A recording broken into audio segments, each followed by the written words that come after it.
Tea coffee dependency of scholars. Research scholar की tea coffee dependency लगभग एक universal truth बन चुकी है।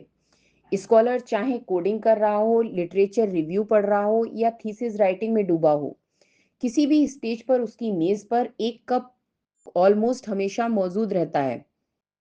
ऐसा लगता है जैसे रिसर्च और टी कॉफ़ी एक दूसरे के बिना अधूरे हैं। लेकिन इस डिपेंडेंसी के पीछे सिर्फ टेस्ट नहीं है, बल्कि कई इनविजिबल साइकोलॉजिकल और वर्क रिलेटेड रीजंस होते हैं जो धीरे धीरे स्कॉलर्स की हैबिट बन जाते हैं और उन्हें खुद भी महसूस नहीं होता कि यह कितना डीप रूटेड पैटर्न बन रहा है। सबसे पहला कारण होता है लॉन्ग वर्किंग आवर्स। रिसर्च का काम छोटा हो या सिर्फ टास्क बेस्ड नहीं होता, ये कंटिन्यूअस थिंकिंग वाला प्रोसेस है।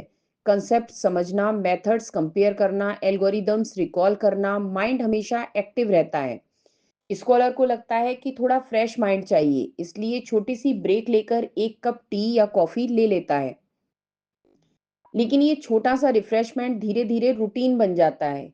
उसके ब्रेन को हर डिफिकल्ट टास्क से पहले एक स्टिमुलस चाहिए और वही स्टिमुलस बन जाती है टी या कॉफी।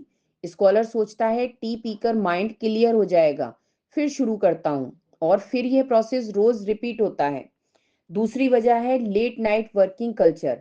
कई स्कॉलर्स रात में ज़्यादा कंसंट्रेशन फील करते हैं क्योंकि डिस्ट्रैक्शंस कम होती है, लेकिन रात में नेचुरली बॉडी टायर्ड होती है, माइंड हैवी फील करता है, और यही थकान को काटने के लिए स्कॉलर्स टी कॉफ़ी का सहारा लेते हैं।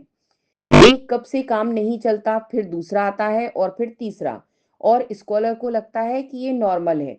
लेकिन यह इनडायरेक्टली उनकी स्लीप साइकिल को डिस्टर्ब करता है और अगली सुबह का लॉस फिर टी से पूरा करने की कोशिश की जाती है, और यह साइकिल ब्रेक करना मुश्किल हो जाता है। रिसर्च फ्रस्ट्रेशन भी टी कॉफ़ी डिपेंडेंसी को बढ़ाता है। जब कोड रन नहीं होता, जब डाटा मिसमैच हो जाता है, जब किसी पेपर का कंसेप्ट समझ नहीं आता, या जब गाइड क्लियरिटी नहीं देता, ऐसे मोमेंट्स में स्कॉलर को लगता है कि एक कप लेकर थोड़ी देर काम हो लेना चाहिए। टी कॉफ़ी उस मोमेंट में कंफर्ट की तरह बिहेव करती है, एक ग्राउंडिंग पॉइंट की तरह। स्कॉलर को लगता है कि कप हाथ में आते ही वो फिर से फोकस कर पाएगा। But the hidden truth is, यह डिपेंडेंसी स्ट्रेस से एस्केप का एक सबटल तरीका बन जाती है। लैब कल्चर भी इस हैबिट को बूस्ट करता है। रिसर्च लैब्स में टी ब्रेक्स एक मिनी सोशल सिस्टम की तरह होती है। दोस्तों का informal group, small discussions, half baked ideas, सब टी टेबल पर ही होते हैं। स्कॉलर को लगता है कि अगर वह टी ब्रेक अवॉइड करेगा तो कहीं कुछ मिस ना कर दे, और धीरे धीरे यह सोशल कंपल्सन भी डिपेंडेंसी को बढ़ा देता है। होम स्टडी में भी यही पैटर्न चलता है, बस थोड़ा अलग फॉर्म में। स्कॉलर को लगता है कि घर में कंफर्ट ज़्यादा है लेकिन मोटिवेशन कम है, सो एक कप कॉफ़ी मोटिवेशन ट्रिगर का काम कर जाती है।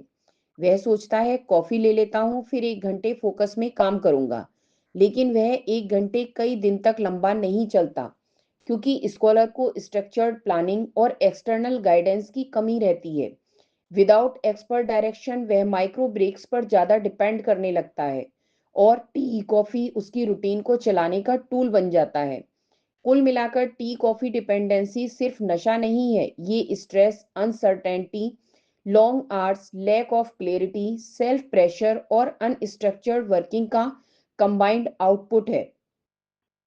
स्कॉलर्स की यह डिपेंडेंसी इसलिए बढ़ती है क्योंकि रिसर्च का काम नेचुरली हैवी होता है, और उन्हें लगता है कि एनर्जी या फोकस मेंटेन करने के लिए कोई एक्सटर्नल बूस्ट चाहिए। लेकिन यही डिपेंडेंसी स्कॉलर को धीरे धीरे एहसास कराती है कि अगर प्रॉपर प्लानिंग, रूटीन बिल्डिंग और गाइडेड स्ट्रेटेजी मिल जाए तो अननेसेसरी ओवर डिपेंडेंस कम हो सकती है और रिसर्च का लोड भी मैनेजेबल रहेगा।